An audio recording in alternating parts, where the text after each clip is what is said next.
Pulling out the old school intro just for fun. So I woke up this morning and my Twitter feed was filled with people asking me what was in the new Xbox Live update. So I figured, let's get on this. Let's research it. And you know what's in it? Almost nothing. Nothing that's interesting to us at all. What it does is two things. One, Security 2.5 scheme was implemented. It's an anti-piracy thing. So if you're out there and you have, I don't know, a modded console or something and you're able to play games without paying for them, it's going to be slightly harder with this new Xbox patch applied.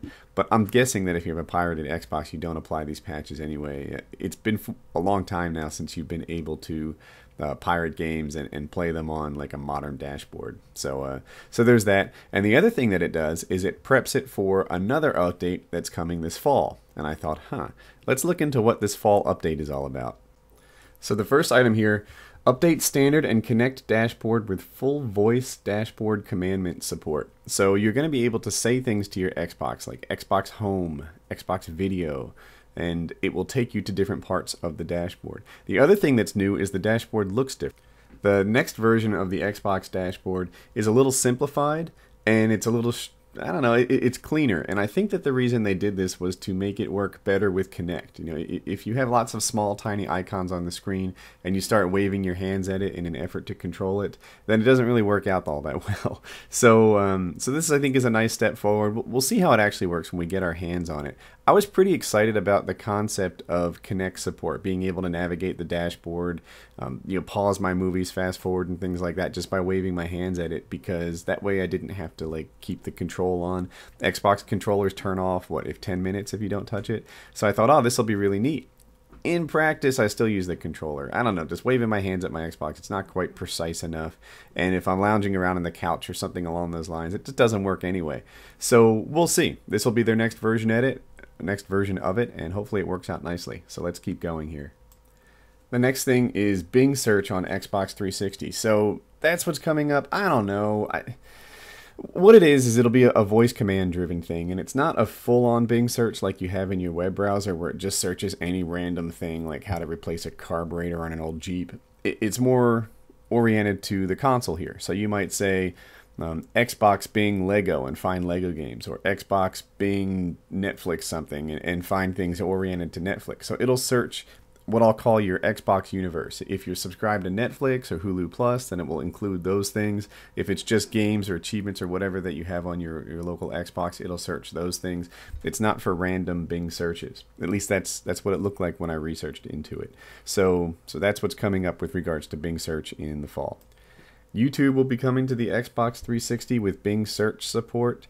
Some of my YouTube friends were really excited. They were like, YouTube's coming to the Xbox. This is going to be a huge thing. YouTube's going to explode. And my guess, not so much.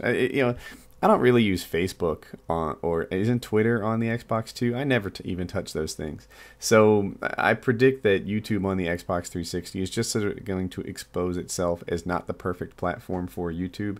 But we'll see. Maybe it'll turn out really cool. I was really excited when Xbox hit the 360, and I hardly ever use it. Whatever. YouTube support's coming to the Xbox 360. Might be cool. Maybe they'll surprise me. But I'm not crossing my fingers. I'm not waiting, holding my breath. That's what I should have said. I'm not holding my breath in anticipation of YouTube coming to the Xbox 360. I think it'll just be, I've got YouTube on some other set-top devices, and I never use those either. I predict it'll be more along those lines. And I should mention, all this stuff isn't what we're getting today, just to be clear. Today's update paves the road for these things to come in. So I was just telling you what's going to be coming this fall. The next thing I'm going to talk about is it adds beacons. So beacons is a concept kind of similar to Huppet Gaming. If you guys don't know, I'm partners with Sassman Jr., and we have this site called Huppet Gaming. You can check it out. I'll throw a link in the description. And basically, it allows you to find players, people who want to play Black Ops with you, people who want to play Battlefield with you, etc.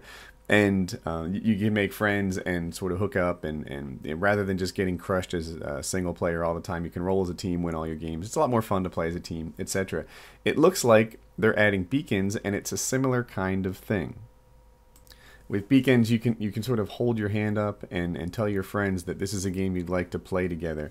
I don't know how well it'll work. You know, I'd love to see, like, I know for Huppet, we're talking about doing something with iPhone support or, you know, putting out an app there so that rather than just, you know, holding your hand up on your Xbox system, maybe you can page your friends and say, let's get Xbox, let's get PS Black Ops going or something like that. That would be really cool. So you can reach out to people instead of them having to be on their PCs or Xboxes to get the message, you know, let's play tonight, etc. You even reach out to strangers, but people who fit your profile. So this visual image here hopefully gives you an idea of what a beacon is. You can hold your hand up and say, you know, let's play this together. So also coming this winter or fall is the BBC iPlayer. When I hear BBC, I think of that European news organization, and I thought that the iPlayer was just going to be the same sort of thing, like a European version of headline news. But so I looked into it, and it's not. It actually has popular TV shows. It has like a radio, and it's you know, more entertaining than just news. It's broader than that. So it might be a cool thing. We'll see. I don't know. Like I said earlier, ESPN came to the system, and I wasn't all that jazzed about that. So we'll work it out. Also coming is a television tuner. So Xbox can be your set-top box. You know, let's see. So when they say that there'll be a TV tuner, they're saying you'll be getting news, sports, and your favorite local channels. So I don't expect this to replace, like, you know, your Dish Network thing or your DirecTV or whatever it is that you use. I think it's just going to have like a couple local TV things. I don't know. For people that don't even have TV, like my family, maybe it'll be a nice addition. I'm not sure, but I'm not expecting at least the first version to be this really grand, you know, all of a sudden I have free television in my house type of thing. It just won't be that. Cloud storage for game save and live profile, that's nice. So with the cloud storage, that means that rather than storing all your like saved game information and things like that on your local Xbox, it'll be out there in the internet somewhere, and you should be able to go from Xbox to Xbox and pick that up anywhere. For people like me that have that play on more than one Xbox, upstairs, downstairs, what have you, it'll be a nice update. So I'm looking forward to the cloud storage.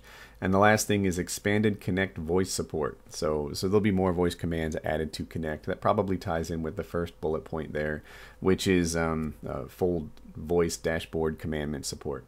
So there you have it. Today's update just paves the road for what's coming later this year, and it adds some anti-piracy stuff to the Xbox. But I didn't think that just saying that would make a quality video, so I thought I'd tell you what exactly it's paving the way for. I hope that you enjoyed it. Okay, now 2 videos you may have missed.